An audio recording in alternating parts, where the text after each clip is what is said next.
Hey, welcome back to the channel. It's ASMR Wishes. I am glad you're here, and today I will be reading The Art of War. I am going to be starting at the Apologies for War. I'm actually skipping the introduction. It includes a lot of names and background, and once again, this reading is just for relaxation. So for anyone who's interested in the full book, I do want to let you know I have skipped over the first section, the introduction. If you find my voice relaxing and this reading relaxing, before you drift off to sleep, go ahead and subscribe. I may be taking a couple breaks for like a drink of water or something. Actually, you know what? Let me go ahead and do that right now.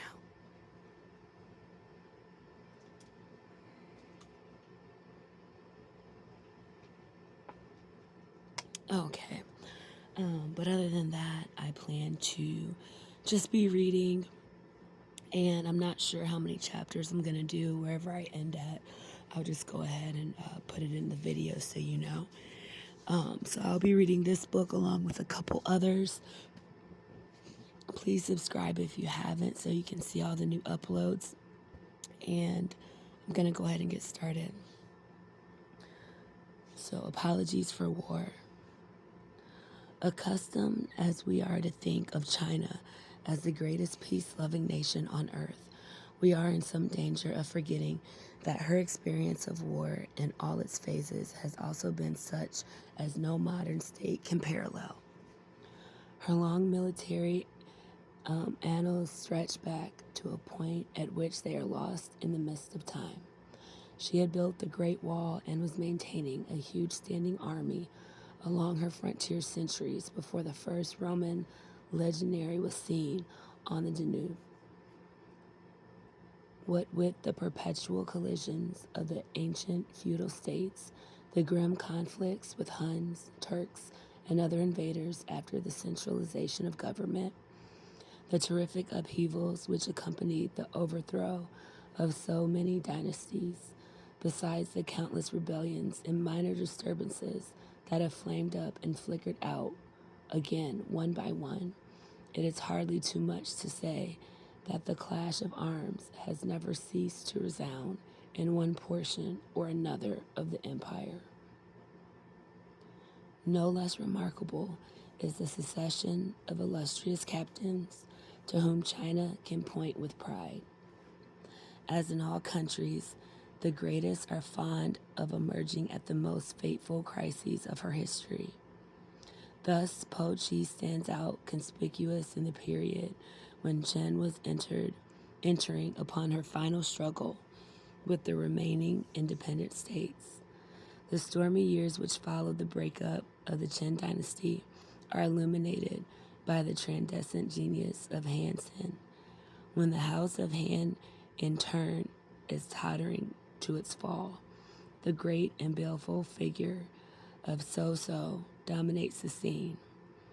And in the establishment of the Tang dynasty, one of the mightiest tasks achieved by man, the superhuman energy of Li Shen, afterwards the Emperor Taisong, was seconded by the brilliant strategy of Li Qing. None of these generals need fear comparison with the greatest names in the military history of Europe. In spite of all this, the great body of Chinese sentiment, from Lao Tzu downwards, and especially as reflected in the standard literature, has been consistently pacific and intensely opposed to militarism in any form. It is such an uncommon thing to find any of the literati defending warfare on people that I have thought it worthwhile to collect and translate a few passages in which the unorthodox view is upheld. The following by Sima Chen shows that for all his ardent admiration of Confucius, he was yet no advocate of peace at any price. Chapter 1. Military weapons are the means used by the sage to punish violence and cruelty, to give peace to troublous times, to remove difficulties and dangers, and to secure those who are in peril. Every animal with blood in its veins and horns on its head will fight when it is attacked. How much more so will man, who carries in his breast the faculties of love and hatred, joy and anger. When he is pleased, a feeling of affection springs up within him. When angry, his poison sting is brought into play. That is the natural law which governs his being. What then shall be said of those scholars of our time, blind to all great issues and without any appreciation of relative values, who can only bark out their stale formulas about virtue and civilization, condemning the use of military weapons? They will surely bring our country to impotence and dishonor and the loss of her rightful heritage, or at the very least they will bring about invasion and rebellion, sacrifice of territory and general enfeeblement. Yet they obstinately refuse to modify the position they have taken up. The truth is that just as in the family the teacher must not spare the rod, and punishments cannot be dispensed within the state, so military chastisement can never be allowed to fall in the empire. All one can say is that this power will be exercised wisely by some, foolishly by others, and that among those who bear arms, some will be loyal and others rebellious. The next piece is taken from Tu Mu's preface to his commentary on Sun Tzu. War may be defined as punishment, which is one of the functions of government. It was the profession of Chu Yu and Jan Chu, both disciples of Confucius. Nowadays, the holding of trials and hearing of litigation, the imprisonment of offenders, and their execution by flogging in the marketplace are all done by officials. But the wielding of huge armies, the throwing down of fortified cities, the hauling of women and children into captivity, and the beheading of traitors, this is also work which is done by officials. The objects of the rack and of military weapons are essentially the same. There is no intrinsic difference between the punishment of flogging and cutting off heads in war. For the lesser infractions of law, which are easily dealt with, only a small amount of force need be employed, hence the use of military weapons and wholesale decapitation. In both cases, however, the end is in view is to get rid of wicked people and to give comfort and relief to the good. Chi Sun asked Jan Yu, saying, "Have you, sir, acquired your military aptitude by study, or is it innate?" Jan Yu replied, "It has been acquired by study." "How can that be so?" said Chi Sun, "seeing that you are a disciple of Confucius?" "It is a fact," replied Jan Yu. "I was taught by Confucius. It is fitting that the great sage should exercise both civil and military functions, though to be sure my instruction in the art of fighting has not yet gone very far."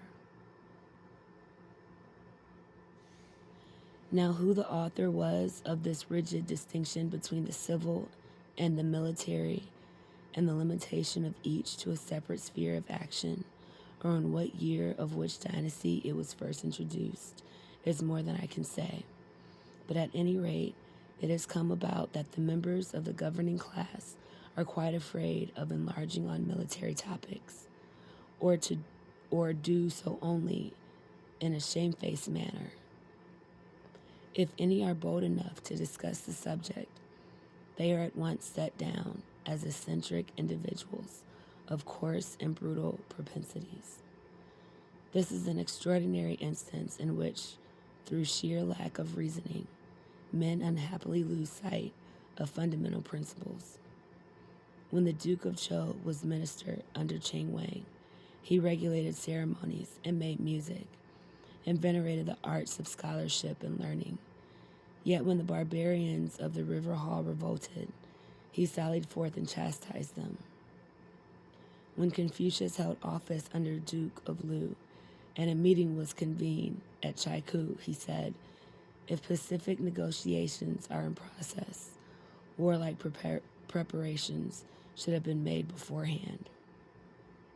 He rebuked and shamed the Marquis of Qi, who cowered under him and dared not proceed to violence.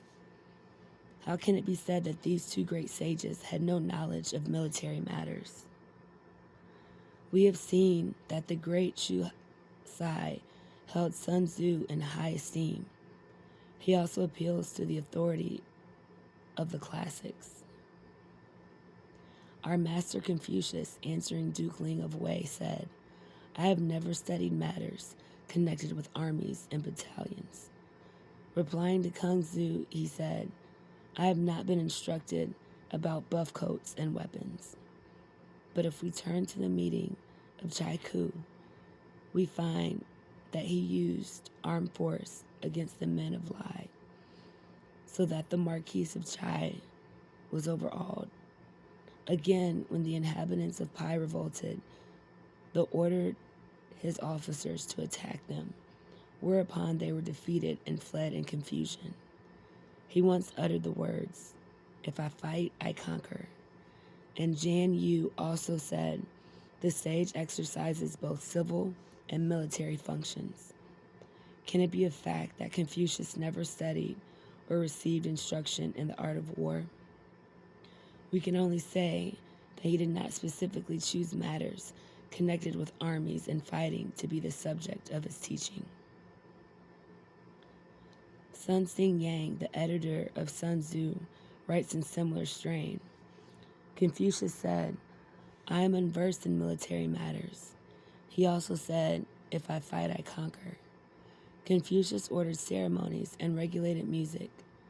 Now war constitutes one of the 5 classes of state ceremonial and must not be treated as an independent branch of study. Hence the words, I am unversed in, must be taken to mean that there are things which even an inspired teacher does not know. Those who have led an army and devised stratagems must learn the art of war. But if one can command the services of a good general like Sun Tzu, who was employed by Wu Tzu, there is no need to learn it oneself. Hence the remark added by Confucius, if I fight, I conquer. The men of the present day, however, willfully interpret these words of Confucius in their narrowest sense, as though he meant that books on the art of war were not worth reading. With blind persistency, they adduce the example of Chao Ko, who pored over his father's books to no purpose, as a proof that all military theory is useless. Again, seeing that books on war have to do with such things as opportunism and designing plans and the conversion of spies, they hold that the art is immoral and unworthy of a sage. These people ignore the fact that the studies of our scholars and the civil administration of our officials also require steady application and practice before efficiency is received. The ancients were particularly chary of allowing more novices to botch their work. Weapons are baneful, and fighting perilous and useless unless a general is in constant practice. He ought not to hazard other men's lives in battle. Hence, it is essential that Sun Tzu's 13 chapters should be studied. Sang Lang used to instruct his nephew Qi in the art of war.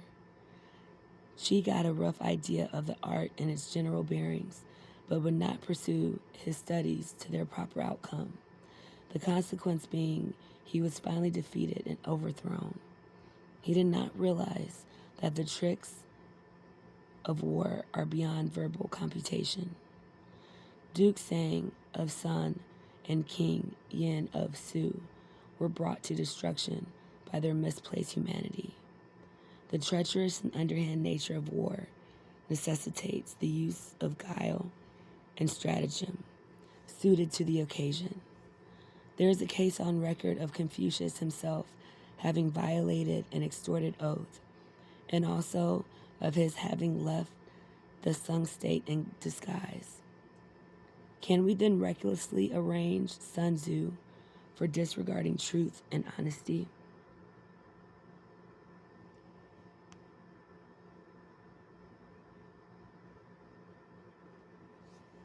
That's chapter 1. I'm going to go ahead and stop here. If you're still awake, please let me know how you like chapter 1. Leave me a comment. Once again, subscribe and let me know if you're excited for chapter 2.